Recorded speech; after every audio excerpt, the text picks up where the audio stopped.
Hello students, कैसे हैं आप लोग।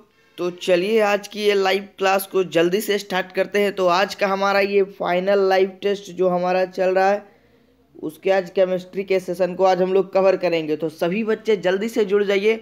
और आज की ये क्लास जो कि आपका एग्ज़ाम बहुत ही नज़दीक आ गया है एकदम ही, तो उसको लेकर के केमिस्ट्री की लाइव क्लास की ये पहली लाइव टेस्ट चलेगी। ये लगभग 2 टेस्ट आपको एकदम फाइनल एग्जाम के लिए कवर करके जाना है, ठीक है। तो सभी बच्चे एकदम तैयार हो जाइए और आज की इस क्लास के लिए रेडी रहिए, ठीक है। चलिए, तो इसके पहले हम लोग बता देना चाहते हैं कि हमारा एक न्यू ऐप जो है वो लॉन्च होने वाला है बहुत ही जल्द, ड्रीम क्लासेस लाइव के नाम से।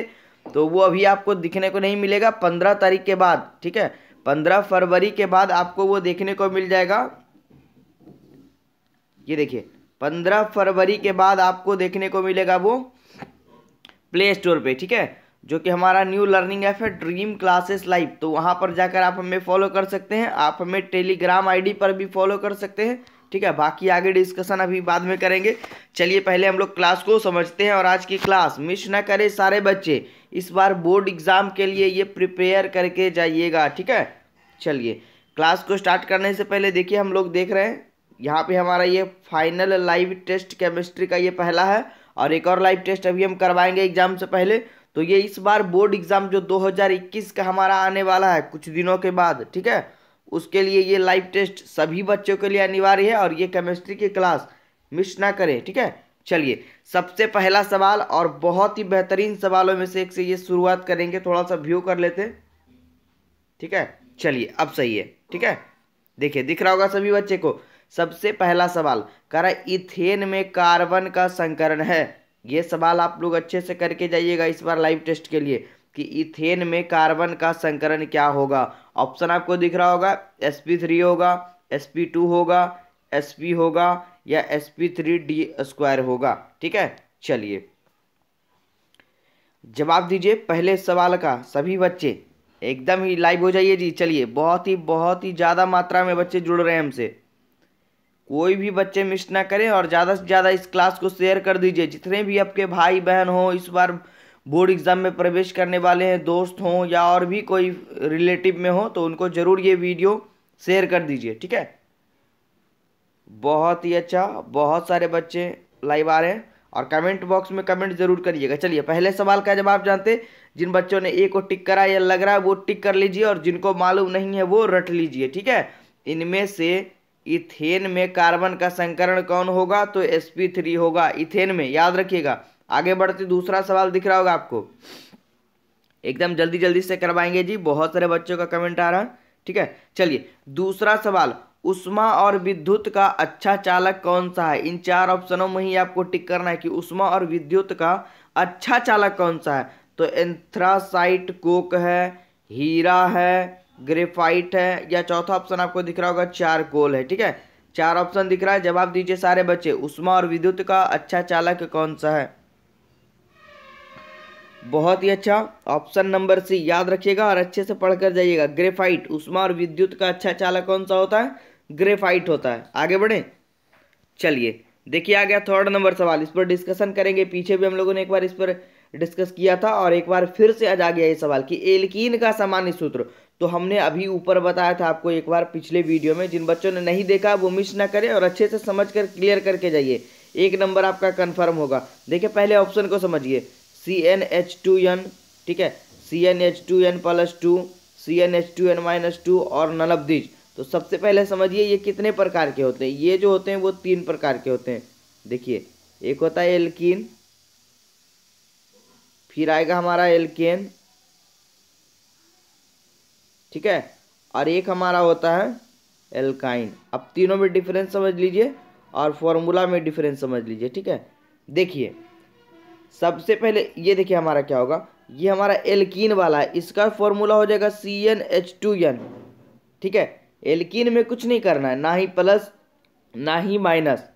तो जवाब तो हमारा 3 का ये हो जाएगा, ऑप्शन नंबर ए हो जाएगा, ठीक है। टिक कर लीजिए सभी बच्चे सबसे पहले। उसके बाद समझिए अब हमारा दूसरा ऑप्शन जो है, देखिए ये जो हमारा है ये हो जाएगा एल्केन का। ये किसका हो जाएगा, एल्केन का। CnH2n+2 जो है वो एल्केन का सामान्य सूत्र होगा। और ये हमारा हो जाएगा एल्काइन का CnH2n-2। तो एकदम अच्छे से समझ लीजिए और रट लीजिए, ये CnH2n-2 जैसा ही लग गया वो एल्काइन का आ गया ये वाला, और जैसा ही +2 हो गया वो एल्केन का। ठीक है, एकदम क्लियर होगा। और ये हमारा था एल्कीन का। कोई भी दिक्कत नहीं होनी चाहिए जी। अगर कोई दिक्कत है तो बच्चे हमें कमेंट बॉक्स में लिख सकते हैं, ठीक है, उनकी ज़रूर हेल्प करी जाएगी। अगला सवाल हमारा 4th नंबर देखते हैं क्या है। देखिए बहुत ही अच्छा सवाल है, एक सेकंड चलिए। सवाल कह रहा है हमारा कि निम्न में से कौन सा यौगिक गर्म करने पर विघटित नहीं होता है। ठीक है, इन चारों ऑप्शनों में आपको टिक करना है कि कौन सा यौगिक गर्म करने पर विघटित नहीं होता है, यानी दूसरे अणुओं में टूटता नहीं है। देखिए सवाल का ऑप्शन हमारा Na2CO3, ZnCO3, फिर है तीसरा नंबर ऑप्शन Al2CO3 का होल 3, या CaCO3 कैल्शियम कार्बोनेट। जवाब दीजिए सारे बच्चे, क्या होना चाहिए इसका जवाब। बहुत ही अच्छा सवाल है, 4th नंबर। चलिए ऑप्शन नंबर ए टिक कर लीजिए। ठीक है, बहुत सारे बच्चों का जवाब आ भी रहा था, लेकिन जिन बच्चों को नहीं याद था ये सवाल वो एकदम रट के जाइएगा। चौथे नंबर सवाल का जवाब ए होगा, 4th का ए नंबर याद करके जाइएगा। आगे बढ़ते सवाल नंबर 5वें पे। ठीक है, चलिए 5वां सवाल देखिए। 5वां कह रहा है पी प्रकार के अर्धचालक में आवेश वाहक होते हैं, यानी पी प्रकार के अर्धचालक में आवेश वाहक कौन होते हैं। ऑप्शन आपको दिख रहा होगा, न्यूट्रॉन होते हैं, वीवर होते हैं, न्यूट्रॉन होते हैं, इलेक्ट्रॉन था, सॉरी पहला ऑप्शन, और सी नंबर था प्रोटॉन। ठीक है, सवाल को समझिए, ऑप्शन को अच्छे से टिक करिए कि पी प्रकार के अर्धचालक में आवेश वाहक कौन होते हैं। इलेक्ट्रॉन होते हैं, प्रोटॉन होते हैं, वीवर होते हैं, न्यूट्रॉन होते हैं। जवाब दीजिए सारे बच्चे। बहुत ही अच्छा, बहुत सारे बच्चों ने टिक करा। याद रखिएगा जी, वीवर होगा इसका सही जवाब। ठीक है, पी प्रकार के अर्धचालक में आवेश वाहक कौन होगा, तो वीवर होगा। चलिए आगे बढ़ते हैं सवाल नंबर 6 पे। ये देखिए सवाल नंबर 6 भी आपको दिख रहा होगा कि OR गेट का बूलिय व्यंजक होता है। ठीक है, छठे नंबर सवाल को समझिएगा, OR गेट का बूलिय व्यंजक। बहुत ही अच्छा सवाल है, एक बूलिय व्यंजक आपका एग्जाम इस बार जरूर आएगा, तो इसको पढ़कर जाइएगा। ठीक है, देखिए ऑप्शन देखिए, A + B = by, A × B = by, और A' बराबर A, और या C = AB। सवाल को समझ गए होंगे आप लोग। जवाब दीजिए सारे बच्चे छठे नंबर सवाल का। चलिए बहुत ही अच्छा, बहुत सारे बच्चों का जवाब सही आ रहा है। ऑप्शन नंबर ए टिक कर लीजिए जिन बच्चों को याद नहीं है। OR गेट का बूलिय व्यंजक A + B = बाई होगा। ठीक है, आगे बढ़े। चलिए 7वें नंबर सवाल की ओर बढ़ते हैं। 7वां नंबर सवाल हमारा कह रहा है कि दशमलव अंक पद्धति की संख्या 27 द्विआधारी पद्धति में समतुल्य संख्या कितनी होगी, यानी 27 को द्विआधारी पद्धति में हमें लिखना है। जवाब दीजिए सारे बच्चे 7वें नंबर का। ऑप्शन आपको दिख रहा होगा, देखिए 0.110111 है, फिर 0.10111 है, फिर 0.11001 है, फिर 0.10011 है। एकदम पेचीदा सा ऑप्शन है, समझ कर जाइएगा, रट के जाइएगा। 27 का द्विआधारी पद्धति में समतुल्य संख्या क्या होगी। जवाब दीजिए जी सारे बच्चे। बहुत ही अच्छा, इसको भी लगा लीजिए, बहुत ही बेहतरीन सवालों में से एक है। ठीक है, चलिए ऑप्शन नंबर ए, जिन बच्चों को लग रहा है या जिन बच्चों को नहीं याद है वो एकदम रट के चले जाइएगा। 0.11011। ठीक है, 11 ऐसे भी करके याद कर लीजिए। ऐसे तो पॉइंट के बाद पूरा 2 अंक बोला नहीं जाता है, इसे बोलना ही आपको 0.11011 ही बोलना है। ठीक है, आगे बढ़े। चलिए आगे बढ़ते सवाल नंबर 8वें की ओर। 8वां सवाल हमारा कह रहा है कि XeF2 के अणु की आकृति कैसी होती है। देखिए सवाल को समझिए, बहुत ही अच्छा सवाल है। सवाल क्या कह रहा है, कह रहा है कि XeF2 के अणु की आकृति कैसी होगी। ऑप्शन आपको दिख रहा होगा, समतल त्रिकोणीय होगी, वर्ग समतल होगी, रेखीय होगी, या पिरामिडीय होगी, पिरामिड की आकृति की होगी। जवाब दीजिए 8वें सवाल का। बहुत ही अच्छा सवाल है यह भी कि XeF2 के अणु की आकृति कैसी होगी। जवाब टिक करिए ऑप्शन नंबर सी। जिन बच्चों को लग रहा है या नहीं भी याद है तो याद करके जाइएगा। ठीक है, XeF2 के अणु की आकृति रेखीय होगी। आगे बढ़ते सवाल नंबर 9 पे। 9वां कह रहा है त्रिक्षारकीय अम्ल इनमें से कौन सा होगा। ठीक है, त्रिक्षारकीय अम्ल। ऑप्शन दिख रहा होगा, HPO3 होगा, H3PO4 होगा, H3PO2 होगा या H3PO4 होगा। देखिए ऑप्शन 2 बार ये हो गया है, लेकिन फिर भी दोनों में से अगर ऑप्शन में आंसर आपको लग रहा है तो बी और डी दोनों भी में से कोई भी टिक कर सकते हैं, ठीक है। चलिए एग्जाम में आपको ऐसा मिस्टेक देखने को नहीं मिलेगा, कभी कभी हमारे इस पे हो गया है, ठीक है। आज चलिए टिक करिए। जी हाँ, ऑप्शन भी देखिए यही है जी, आंसर भी इसका यही है। तो या तो बी टिक करिए या डी टिक करिए। जिन बच्चों ने बी टिक करा उनका भी सवाल सही है, जिन बच्चों ने डी टिक करा उनका भी सवाल सही है, ठीक है। एकदम रट लीजिए कि त्रिक्षारकीय अम्ल है H3PO4, ये दोनों ऑप्शन सही है। आगे बढ़े। चलिए सवाल नंबर 10वें पे बढ़ते हैं। देखिए 10वां सवाल भी काफी अच्छा है। कह रहा है कि HF और HCl और HBr तथा HI में प्रबलतम अम्ल कौन सा होगा। इन चारों ऑप्शन में प्रबलतम अम्ल यानी सबसे मजबूत अम्ल कौन सा होगा। ऑप्शन दिख रहा होगा, HF होगा, HCl होगा, हाइड्रोक्लोरिक अम्ल होगा, HBr होगा, HI होगा, ठीक है। जवाब दीजिए सारे बच्चे सवाल नंबर 10 का। बहुत ही अच्छा, ऑप्शन नंबर डी टिक कर लीजिए सारे बच्चे, जिन जिन बच्चों को मालूम नहीं है, ठीक है। याद करके जाइएगा। आगे बढ़ते 11वें नंबर।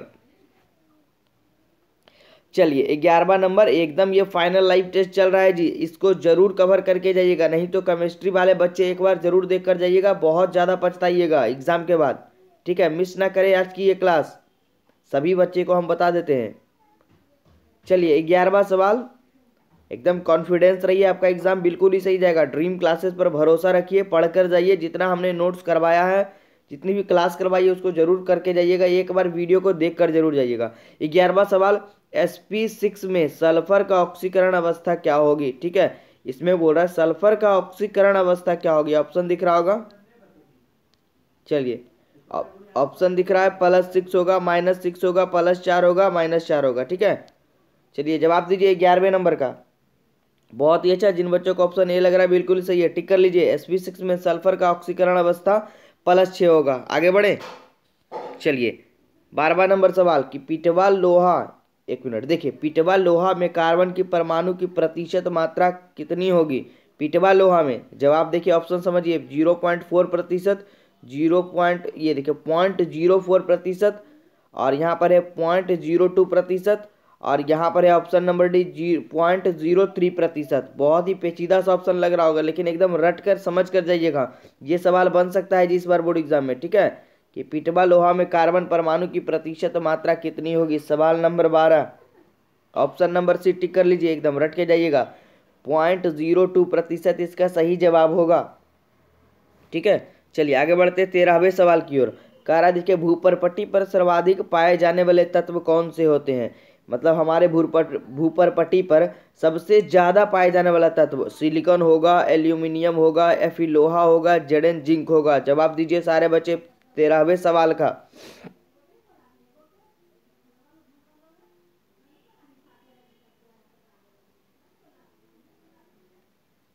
बहुत ही अच्छा, ऑप्शन नंबर ए।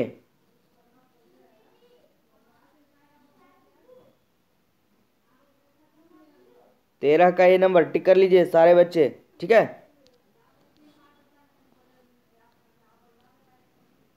14वें सवाल, निम्नलिखित में से कौन पी ब्लॉक के तत्व नहीं है। इन चार ऑप्शन में टिक करना है कि निम्नलिखित में से कौन पी ब्लॉक के तत्व नहीं है। ऑप्शन ए SN होगा, Al होगा, Mg होगा, Pb होगा, ठीक है। चार ऑप्शन दिख रहा होगा, जवाब दीजिए सारे बच्चे 14वें सवाल का। ऑप्शन नंबर सी Mg होगा, ठीक है। जिन बच्चों को लग रहा है टिक कर लीजिए जी, बहुत ही अच्छा सवाल था ये। निम्नलिखित में से कौन पी ब्लॉक के तत्व नहीं है, एकदम समझिए सवाल को, उसके बाद ही टिक करिएगा।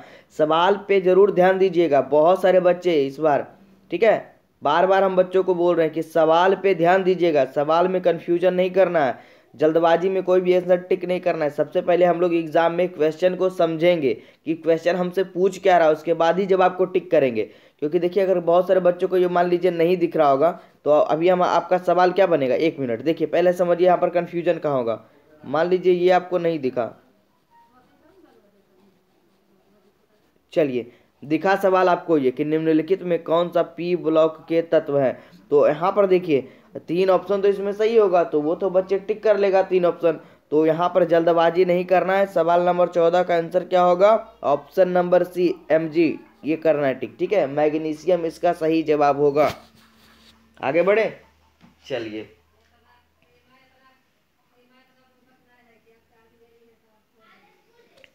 15वें सवाल की ओर बढ़ते हैं। किस ग्रुप के तत्वों को संक्रमण तत्व कहा जाता है? बहुत ही ज्यादा हाईलाइटेड सवाल इस बार बोर्ड एग्जाम के लिए। 15वां नंबर, किस ग्रुप के तत्वों को संक्रमण तत्व कहा जाता है? ऑप्शन नंबर सी टिक कर लीजिए, डी ब्लॉक। ऑप्शन आपको दिख रहा होगा, P block, S block, F block, D block. Option number C याद करके जाइएगा, डी ब्लॉक के तत्वों को संक्रमण तत्व कहा जाता है। तो एकदम संक्रमण होगा जी डी से, याद रखिएगा एकदम ट्रिक से, कन्फर्म आने वाला ये क्वेश्चन। ठीक है, आगे बढ़ते 16वें सवाल की ओर। देखिए एक बार फिर से आ गया ये सवाल, पीछे भी हम लोगों ने करवाया था जब हम लोग ऑब्जेक्टिव का सीरीज कर रहे थे इसके 500 वाला, कि निम्न में से हरा थोथा कौन सा है? FeSO4 × 7H2O, CuSO4 × 5H2O, CaSO4 × 2H2O, या नन ऑफ दिस, इनमें से कोई नहीं। इनमें से कोई नहीं पर भी ध्यान देना है। ठीक है, ऑप्शन के हिसाब से नहीं, अपने हिसाब से चलना है, एकदम रट कर जाना है, पढ़ कर जाना है। एक नीला तोता, एक हरा तोता, दोनों क्लियर करके जाइएगा। और अगर हो सके तो सफेद तोता के बारे में भी थोड़ा सा सूत्र को देख लीजिएगा। सवाल नंबर 16, चलिए ऑप्शन ए, जिन जिन बच्चों को लग रहा है या जिन बच्चों ने टिक करा है बिल्कुल ही सही है। ठीक है, क्लास को थोड़ा स्पीड लेंगे क्योंकि और भी क्लासेस अभी लेनी है। अभी बायोलॉजी वाले बच्चों का भी ऑब्जेक्टिव क्वेश्चन करवाना है तो उन पर भी थोड़ा ध्यान देंगे। ठीक है, चलिए आगे बढ़ते 17वें सवाल की ओर। बहुत ही अच्छा, ये देखिए फिर से आ गया 17वां सवाल। K4FeCN पर होल पावर 6 में Fe का प्रसंकरण क्या होगा? बहुत ही अच्छा सवाल, यह भी है बार बार बोर्ड एग्जाम में ये बनता है। ऑप्शन दिख रहा होगा, DsP² होगा, sp3 होगा, D² sp3 होगा, या sp3D² होगा। जवाब दीजिए सारे बच्चे 17वें सवाल का। ठीक है, चलिए ऑप्शन नंबर सी, जिन बच्चों को लग रहा है वो बिल्कुल ही सही सोच रहे हैं, D² sp3 इसका सही जवाब होगा। आगे बढ़ते हैं, चलिए 18वें सवाल की ओर। देखिए 18वां सवाल कह रहा है कि पोटेशियम फेरी साइनाइड है, इन चारों में से कौन पोटेशियम फेरी साइनाइड है? तो कभी कभी क्वेश्चन आपको इस तरह से एग्जाम में भी देखने को मिलेगा, इंग्लिश में, अंग्रेजी में भी सवाल देखने को मिलेगा। देखिए डबल सॉल्ट, मिक्स्ड सॉल्ट, ठीक है, चेलेट है, और ये देखिए कॉम्प्लेक्स सॉल्ट। तो जवाब दीजिए सारे बच्चे, इन चारों ऑप्शनों में क्या होना चाहिए? 18वें सवाल का पोटेशियम फेरी साइनाइड क्या है इन चारों ऑप्शनों में? चलिए बहुत ही अच्छा, कॉम्प्लेक्स सॉल्ट जिन बच्चों को लग रहा है बिल्कुल ही सही है, याद कर लीजिए। और बहुत ही अच्छा सवाल है ये 18वां नंबर जी। ठीक है, चलिए 19वें सवाल की ओर बढ़ते हैं। 19वां सवाल कह रहा है कि BCC इकाई सेल में मुक्त खाली जगह का प्रतिशत कितना होता है? BCC इकाई सेल में मुक्त खाली जगह का प्रतिशत कितना होगा? ऑप्शन आपको दिख रहा होगा। ठीक है, 32%, 34%, 28% या 30%। जवाब दीजिए सारे बच्चे, बहुत ही अच्छा सवाल है यह। BCC इकाई सेल में मुक्त खाली जगह का प्रतिशत कितना होगा? 19वें सवाल, जवाब ऑप्शन नंबर ए, टिक कर लीजिए सारे बच्चे, बहुत ही अच्छा सवाल है। आगे बढ़ते हैं 20वें सवाल की ओर। ठीक है, थोड़ा क्लास लेट हो रहा है तो जल्दबाजी में थोड़ा करेंगे क्योंकि एग्जाम का टाइम हमारा नज़दीक है। जल्दी से जल्दी एकदम कवर कर लीजिएगा, जो भी बच्चे जुड़े हैं एकदम पढ़कर जरूर जाइएगा ये फाइनल लाइफ में। सवाल नंबर 20, सिंपल क्यूबिक एकक सेल की संकुलन क्षमता कितनी होती है? जवाब दीजिए सारे बच्चे, चार ऑप्शन दिख रहा होगा। सिंपल क्यूबिक एकल सेल की संकुलन क्षमता 20%, 30%, 52%, 62%। ठीक है, चलिए ऑप्शन नंबर सी टिक करिए, ऑप्शन नंबर सी बिल्कुल ही सही है जी, जिन बच्चों को लग रहा है। और 19वें सवाल का हमारा ऑप्शन ए हुआ था, तो दो क्वेश्चन एकदम कवर कर लीजिए। BCC इकाई सेल में मुक्त खाली जगह का प्रतिशत 32% होगा और सिंपल क्यूबिक एकक सेल की संकुलन क्षमता 52% होगी। कंफ्यूजन नहीं करना है, दोनों सवाल को समझ लीजिए और रट लीजिए। ठीक है, चलिए अब देखिए आ गया यहाँ पर C6H6 यानी बेंजीन कैसा पदार्थ है? ठीक है, C6H6 जो है वो कैसा पदार्थ है? अनुचुंबकीय है, लौह चुंबकीय है, प्रतिचुंबकीय है, या नन ऑफ दिस? एकदम रट के जाइएगा, बहुत ही अच्छा सवाल है। 21 नंबर, ऑप्शन नंबर सी प्रतिचुंबकीय, जिनको लग रहा है बिल्कुल सही है टिक करके जाइएगा। C6H6 एक प्रतिचुंबकीय पदार्थ है। आ गया देखिए, बहुत ही अच्छा सवाल है। देखिए ब्रैग समीकरण क्या है? ब्रैग समीकरण बहुत ही बेहतरीन सवालों में से 22 ऑप्शन दिख रहा होगा, n लेमडा बराबर d साइन थीटा। ये देखिए n बराबर 2d साइन थीटा, या n लेमडा बराबर 2d साइन थीटा, या n लेमडा बराबर 2d। जवाब दीजिए सारे बच्चे। बहुत ही बेहतरीन सवालों में से, इसको रट कर जाइएगा 22 नंबर। ठीक है, चलिए option number D, N lambda बराबर 2d साइन थीटा, याद करके जाइएगा। सवाल नंबर 22। आगे बढ़े, चलिए 23 पे आते हैं।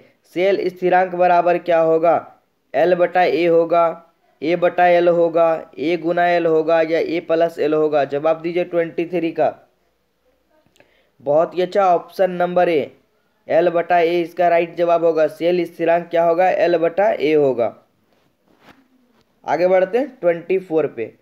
24 हमारा कह रहा है कि 96,500 कूलाम विद्युत धारा CuSO4 के घोल से मुक्त करती है। क्या मुक्त करती है? कितनी मुक्त करती है? तो 63.5 ग्राम Cu मुक्त करती है, 31.75 ग्राम Cu मुक्त करती है, या 96,500 ग्राम Cu मुक्त करती है, या 100 ग्राम Cu मुक्त करती है? जवाब दीजिए सारे बच्चे 24 का।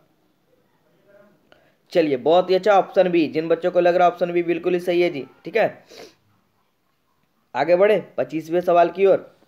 ठीक है, चलिए 25वां सवाल देखिए। सवाल नंबर 25 कह रहा है कि रासायनिक अभिक्रिया H2G प्लस I2G मिलकर क्या बनाएंगे? 2HIG का साम्य स्थिरांक जो होगा वो Kp जो है वो निर्भर किस पर करेगा? ऑप्शन आपको दिख रहा होगा, पूर्ण दाब पर, उत्प्रेरक पर, H2 तथा I2 की मात्रा पर, या तापक्रम पर? जवाब दीजिए सारे बच्चे। इस समीकरण में जो साम्य स्थिरांक Kp जो है वो किस पर निर्भर करेगा? 25 नंबर, जवाब दीजिए। बहुत ही अच्छा सवाल है, याद रख कर लीजिएगा। ऑप्शन नंबर डी, तापक्रम पर निर्भर करेगा, टेम्परेचर पर। आगे बढ़ते हैं, देखिए 26वां नंबर सवाल की प्रथम कोटि की अभिक्रिया के की इकाई क्या होती है? बहुत ही अच्छा और बेहतरीन सवालों में से एक यह भी है।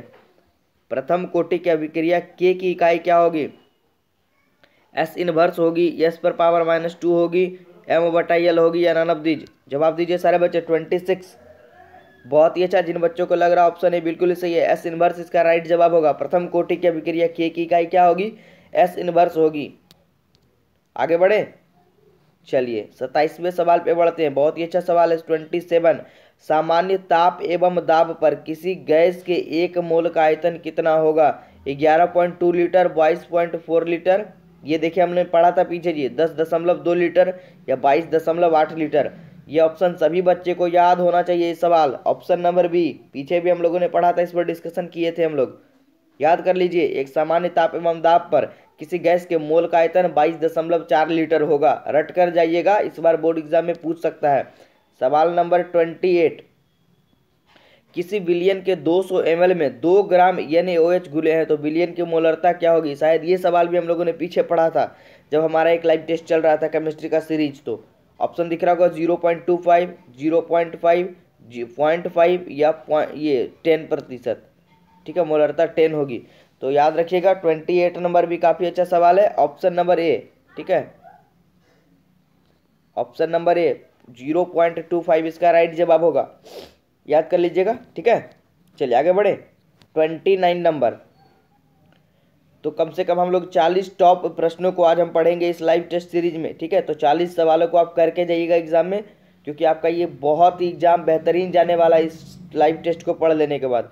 29 नंबर कह रहा है कि निम्नलिखित में किसके लिए हिमांक का अवनमन कितना होगा? ठीक लिए,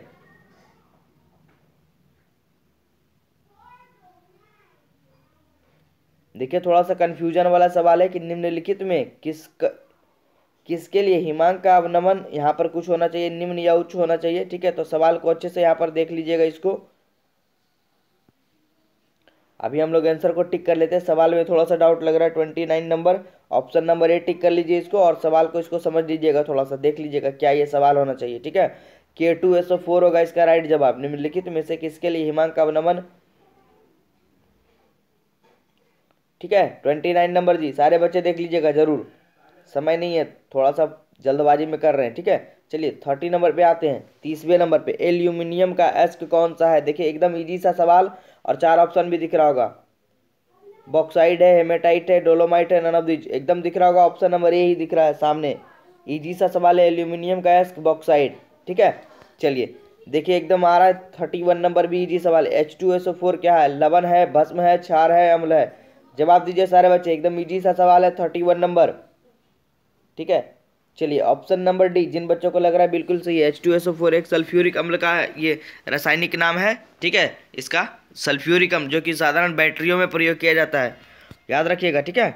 चलिए आगे बढ़े 32वें नंबर सवाल की ओर बढ़ते हैं। सवाल कर रहा हमारा कि निम्नलिखित में से कौन सी धातु भूपर्पटी में प्रचुरता से पाई जाती है। प्रचुरता मतलब बहुत ही अत्यधिक मात्रा में पाई जाती है। ऑप्शन आपको दिख रहा होगा MgNaAlFe, ठीक है, यानी मैग्नीशियम, सोडियम, एल्यूमिनियम या लोहा। 4 ऑप्शनों में बताना है कि कौन सी धातु भूपर्पटी में प्रचुरता में पाई जाती है, मतलब बहुत ही ज्यादा मात्रा में पाई जाती है। जवाब दीजिए ऑप्शन नंबर सी, एल्यूमिनियम जो है वो भूपर्पटी में प्रचुरता से पाई जाती है, एकदम बहुत ही ज्यादा मात्रा में एल्यूमिनियम पाई जाती है, याद रखिएगा सारे बच्चे, ठीक है। चलिए आगे बढ़े 33, देखिए सवाल दिख रहा होगा, बहुत ही अच्छा सवाल है। NaOH, ठीक है, सोडियम हाइड्रोक्साइड या कास्टिक सोडा भी इसको कह सकते हैं, इनमें से किसे कहते हैं? कास्टिक सोडा को। एकदम ऑप्शन दिख रहा होगा, मार लीजिए जी, ऑप्शन नंबर ए टिक कर लीजिए। सोडियम हाइड्रोक्साइड कास्टिक सोडा का ही एक अन्य नाम है, एकदम रट लीजिएगा, ये धोवन सोडा, इसका सूत्र हम लोगों ने पढ़ा था, ठीक है, Na2CO3 × 10H2O। 10 जरूर लगा होना चाहिए, एकदम दिमाग में रखिएगा इसको, ठीक है। कास्टिक पोटास का अलग सूत्र होगा और ऑल तो होगा नहीं इसमें, तो याद रखना ऑप्शन नंबर ए एकदम बिल्कुल ही सही जवाब होगा। आगे बढ़ते देखिए, फिर से आ गया सीने बार वाला। सीने बार कहा जाता है पारा को, ठीक है, यानी ऑप्शन नंबर हमारा यहाँ पर क्या हो जाएगा, ऑप्शन नंबर ए ही एकदम राइट जवाब होगा, HGS को। सिनेबार पारा का मुख्य है इसके, याद रखिएगा। एक आएगा अमलगम, एक अमलगम भी पारा का है और सीनेबार भी पारा में ही आएगा। तो अमलगम किसका मिश्र धातु होता है, तो पारा का, और सीनेबार किसका है, इसका किसे कहा जाता है, तो पारा। ऑप्शन नंबर ए HGS को। आगे बढ़ते हैं 35 नंबर, ये देखिए CH2 = CH dash CH double dash, देखिए CH डैश CHO के कितने कैनोनिकल संरचना दिखता है। देखिए CH2 डबल डैश CH, इसमें बताना है आपको किसमें कितने कैनोनिकल संरचना दिखाता है, ठीक है। ऑप्शन ए दिख रहा होगा 0, 2, 3, 4। जवाब दीजिए सारे बच्चे। थोड़ा सा ये कैलकुलेशन वाला सवाल आ गया है, तो एकदम बना कर जाइएगा, इस तरह के सवाल भी संरचना वाले भी आपसे एग्जाम में पूछे जा सकते हैं, ठीक है। 35 नंबर, अभी हम लोग इसके आंसर को जानेंगे, बाद में आप लोग डिस्कशन कर लीजिएगा कैसे हुआ ये। 35 का आंसर नंबर सी टिक कर लीजिए सारे बच्चे, 3 होगा इसका राइट जवाब, ठीक है। आगे बढ़ते 36 की ओर। 36 हमारा कह रहा है कि कैल्शियम फॉर्मेट का शुष्क स्रवण क्या देता है, ठीक है, कैल्शियम फॉर्मेट का शुष्क स्रवण क्या देता है, HCHO देता है या HCOOH देता है या CH3COOH देता है या CH3CHO देता है। जवाब दीजिए सारे बच्चे, कैल्शियम फॉर्मेट का शुष्क स्रवण क्या देता है। बहुत ही बेहतरीन सवाल यह भी है, ऑप्शन नंबर ए। जिन बच्चों को लग रहा है बिल्कुल ही सही सोच रहे हैं, एकदम टिक कर लीजिए और रट लीजिए, इस बार बोर्ड एग्जाम के लिए ये काफी महत्वपूर्ण प्रश्न है, ठीक है। चलिए आगे बढ़ते, सवाल नंबर 36। सवाल नंबर 36 कह रहा है कि एक यौगिक जलांशन के पश्चात 1 डिग्री एमीन देता है, यह यौगिक क्या है? एनिलाइड है, एमाइड है, साइनाइड है या नन ऑफ दिस, इनमें से कोई नहीं। जवाब दीजिए 37 नंबर का, ठीक है। चलिए बहुत ही अच्छा, ऑप्शन नंबर बी। जिन बच्चों को लग रहा है वो बिल्कुल ही सही सोच रहे, एमाइड इसका राइट जवाब हो जाएगा। आगे बढ़े, चलिए 38 नंबर। 38 कह रहा है कि निम्नलिखित में से कौन कैनिजारो प्रतिक्रिया से होकर गुजरता है। कैनिजारो प्रतिक्रिया से होकर निम्नलिखित में से कौन गुजरता है? CH3CHO गुजरता है, CH3CH2CHO गुजरता है या CH3 का होल ट्वाइस CHCHO गुजरता है या HCHO गुजरता है। 38 नंबर सवाल, ऑप्शन नंबर डी टिक कर लीजिए सारे बच्चे, एकदम बिल्कुल ही सही है, ठीक है। चलिए अब एकदम सेकंड लास्ट सवाल हमारा आ गया। इधर देखिए थोड़ा कैलकुलेशन वाला सवाल है, तो एकदम अच्छे से समझकर पढ़कर जाइएगा। सवाल हमारा 39 कह रहा है CH3COOC2H5 plus H2O equal to CH3COOH बनाया प्लस C2H5OH की कोटि जो है वो किस प्रकार की होगी। तो ऑप्शन आपको दिख रहा होगा 0 होगी, 1 होगी, 2 होगी, 3 होगी। जवाब दीजिए सारे बच्चे, इसकी कोटि क्या होगी, इस समीकरण की कोटि क्या होगी। बहुत ही अच्छा सवाल है जी। 39 number, option number B tick कर लीजिए सारे बच्चे, ठीक है, एकदम बिल्कुल ही सही होगा। और चलिए आज के क्लास की सबसे अंतिम सवाल की ओर बढ़ते हैं। तो ये सारा टॉपिक एकदम क्लियर करके जाइएगा। ये फाइनल लाइव टेस्ट आपका केमिस्ट्री का चल रहा है। इस बार बोर्ड एग्जाम वाले सारे बच्चे, कोई भी बच्चे मिस ना करे वीडियो को, ठीक है, बाद में पछताना पड़ सकता है। सवाल नंबर एकदम 40वां हमारा है कि किसी प्रथम कोटि की अभिक्रिया का वेग स्थिरांक निर्भर नहीं करता है। बार बार बोर्ड एग्जाम में ये बना है, ठीक है, तो एकदम इसको VVI कर लीजिए और एकदम रट लीजिए, समझ लीजिए। कह रहा है सवाल कि किसी प्रथम कोटि की अभिक्रिया का वेग स्थिरांक निर्भर नहीं करता है, ठीक है। सवाल को समझिए। ऑप्शन क्या है देखिए, ताप पर, टेम्परेचर पर, दाब पर, अभिकारकों की सांद्रता पर या संक्रियण ऊर्जा पर। जवाब दीजिए सारे बच्चे। ऑप्शन देखिए दिख रहा होगा, नहीं करता है सवाल में, ठीक है। सवाल नंबर 40 का ऑप्शन नंबर सी जो है वो अभिकारकों की सांद्रण पर निर्भर नहीं करता और इन तीनों पर निर्भर करता है, ठीक है। तो इसका राइट जवाब क्या हो जाएगा 40वें का, ऑप्शन नंबर सी, ठीक है। चलिए तो रहने देते हैं आज की इस क्लास में। तो मुझे उम्मीद है कि सभी बच्चों को ये क्लास काफ़ी अच्छी लगी होगी, ठीक है। तो वीडियो को ज़्यादा से ज़्यादा शेयर करिए, ज़्यादा से ज़्यादा लाइक करिए, ठीक है, क्योंकि आपकी एग्जाम जो है काफ़ी नज़दीक आ गई है। तो सारे बच्चे, ठीक है, जितने भी बच्चे ड्रीम क्लासेस से जुड़े हैं एकदम भरोसा रखिए और जितने भी आपको क्लास करवाए गए, नोट्स वगैरह दिए गए, उसको अच्छे से कवर कर लीजिए एक बार। अब क्लास जो है वो अब सारे बच्चे जो है अब रिपीट करिए सवालों को, ठीक है, एकदम रिवीजन जिसको बोलते हैं। अब ज़्यादा पढ़ना नहीं, कुछ ज़्यादा दिमाग नहीं लगाना है, कूल्ड माइंड होकर जाइए। बेस्ट ऑफ लक सभी बच्चों के लिए, ठीक है। चलिए फिर मिलते हैं अगले क्लास में। एकदम तैयार रहिएगा अगले लाइव टेस्ट की, ठीक है, एक और लाइव टेस्ट आप लोग देख कर जाइएगा। चलिए तो रहने देते हैं आज की क्लास में इतना ही।